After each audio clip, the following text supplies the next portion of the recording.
Leader-elect Tim Greimel. Good to see you. Thank you so much for being with us, Representative. Great to be on the show. Thanks for having me, Christine. Now, to be honest, you're up against a Republican House, a Republican Senate. Republican Governor Rick Snyder has changed his position. He now supports right to work. So what are your chances of stopping it? Well, I don't think our chances of stopping it legislatively are particularly good. You know, it's a remarkable thing where we have a governor who campaigned as a moderate, who has said for over 2 years that this issue is too divisive for Michigan. And now he's its biggest fan. So either he was lying when he called it too divisive, or he is, by his own admission, an extremist who's pushing an agenda that's too divisive and too extreme for our state. Well, right now, as I understand it, the entire Michigan federal delegation, House and Senate, those folks are meeting with Governor Snyder. Could that change anything? Well, I have heard that they're meeting with him. We'll have to see in what comes of that discussion. Well, let me play devil's advocate here and just talk about the specifics of this. Supporters say that this is going to help the state attract and keep businesses, and they often point to auto suppliers, for example. Are they right about that? No, they're not, Christine. And let me just correct something that you said in your introductory remarks when you said that the proposed law would make union membership and union dues voluntary. Union membership and union dues are already voluntary.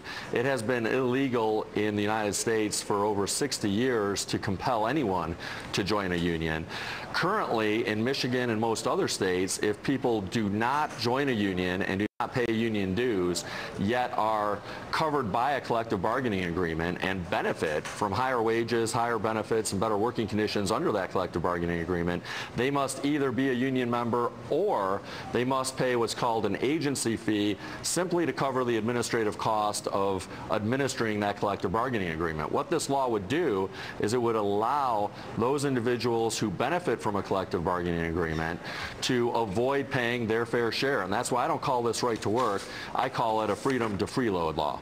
So you already would be joining, I think, 23 other states that have right to work in place. There was a Heritage Foundation study that found union membership fell by 15% in states that passed right to work. Another study from the Economic Policy Institute reports that wages fell by more than 3% under right to work, although that was less than some opponents had predicted. What do you think the impact in Michigan would be? I think the impact in Michigan is going to be the same that we've seen in all of the other states that have passed this terrible legislation, and that is we're going to see wages decline, we're going to see good benefits decline, we're going to see workplaces become less safe. The fact is that this has not been good for economic growth in any of the states that have enacted right-to-work laws. They have unemployment rates that are as high or higher than Michigan's.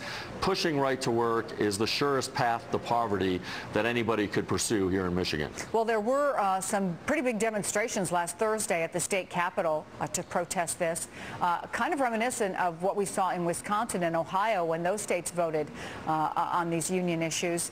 What are you expecting tomorrow? What's your prediction? I think we're going to see thousands and thousands of people here in Lansing who are protesting not just about the substance of this terrible legislation of so-called right to work, but they're also very upset, and rightfully so, about the lack of process and the lack of transparency that we've seen. You know, the governor said last week that he wants thoughtful discussion about this. About a day later, he decided that he was going to ram this through the legislature. They have done so by suspending the normal rules so that this matter does not need to go through the normal committee process.